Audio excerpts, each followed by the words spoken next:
চান হলো? চান হলো?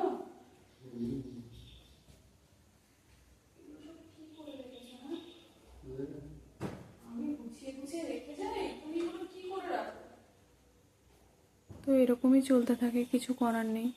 মানে সকালবেলা তো উঠে দেখবো যে বিছানা সব ওলট পালট করে রেখে দেয়। আর আমি রেডি রেডি করে আবার ঠিকঠাক করে রেখে আমি বলে যাই যে ঠাকুরদা তুমি যেন আর বিছানাপাতি উলট পালট করো না, আমার তো কষ্ট হয় না গুছাতে, তুমি তো গুছাতে পারবে না, আমাকেই তো গুছাতে হবে। তো তখনকার মতো বলে দেয় যে হ্যাঁ হ্যাঁ আমি আর করব না, কিন্তু পরক্ষণে আবার দেখি সেম সিনারিও। তো ওই জন্য আর কিছু বলি না। ওই এসে একটুখানি বলি যে ঠাকুরদা তুমি আবার করেছো এরকম, এই বলে টলে নিয়ে আবার নিজের মতো ঠিক করে দিয়ে এই করি। আর এদিকে স্নান করিয়ে নিয়ে খেতে দিয়ে ওই দিকটা গুছিয়ে নিয়ে তারপরে এই খেতে দিয়ে দিলাম।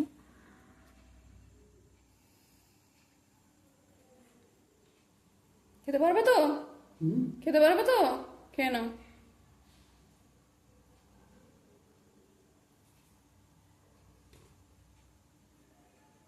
খেতে পাচ্ছ?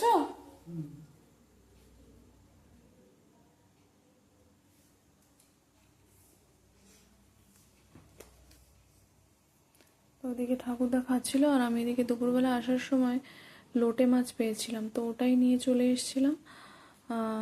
নিয়ে আমার লোটে মাছ কিন্তু ভীষণই খেতে ভালো লাগে। ঝুরঝুরি মতো যে ভাজাগুলো হয় ওগুলো, কিংবা বোন একটা রেসিপি করে যে কাঁচা কাঁচাই ঝোল বানিয়ে দেয়, মানে ওই মশলাপাতি সব কিছু কষিয়ে নিয়ে আর জল ঢেলে দিয়ে ওটা যখন ফুটে ওঠে তখন কাঁচা মাছটাই দিয়ে দেয়। তো ওটা ভীষণই টেস্টি লাগে। তো আমি তো ওগুলো পারি না, আমি মানে নর্মালি যেমন রান্না করে তো ওইরকমই বানাই, টমেটো আলু দিয়ে একটু ঝোল মতো বানাই। সবাই শুনলে হাসবে যদিও, কিন্তু আমি এমনি ম্যাক্সিমামটাই আমি ওই গরম ভাতের সঙ্গে ভাজা করে রেখে দিই, আর ম্যাক্সিমামটাই ওই গরম ভাতের সঙ্গে ওটাই খেয়ে নিই। এদিকে এসে দেখি ঠাকুরদার খাওয়া হয়ে গেছে, তো এই জন্য এগুলো সব গুটিয়ে টুটিয়ে নিয়ে নিলাম। নিয়ে এবার ওষুধ খেতে দেবো। দাঁড়া, ওষুধ খেতে হবে।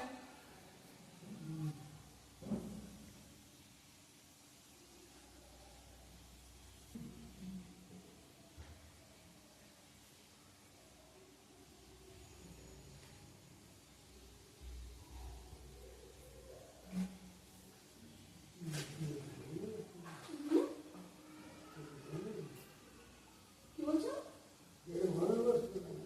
কোথায় কি গন্ধ বেরোচ্ছে? তোমার না এখন গন্ধ লাগছে? মাছ ভাজছি তাই গন্ধ বেরোচ্ছে। না না, গালে না। তো খাওয়ার পরে দুপুরে দুটো ওষুধ থাকে, সেটাই দিচ্ছিলাম। আর গ্যাসের ওষুধটা সবসময় দিই না। আর আরও একটা পা ফোলার জন্য আছে, তো সেটাও মানে ডাক্তার বলে দিয়েছিল যে প্রথম 4-5 দিন দেবেন, তারপরে আর দেবেন না, কিন্তু দিলে সমস্যা হবে। ওই জন্য আমি আর দিই না, ওই দুটোই চলে। তো এদিকে আমার মাছ ভাজাটাও হয়ে এসছে প্রায়। উফ, আমার তো দেখেই লোভ লেগে যাচ্ছে, মনে হচ্ছিলো যে কতক্ষণে আমি খাবো।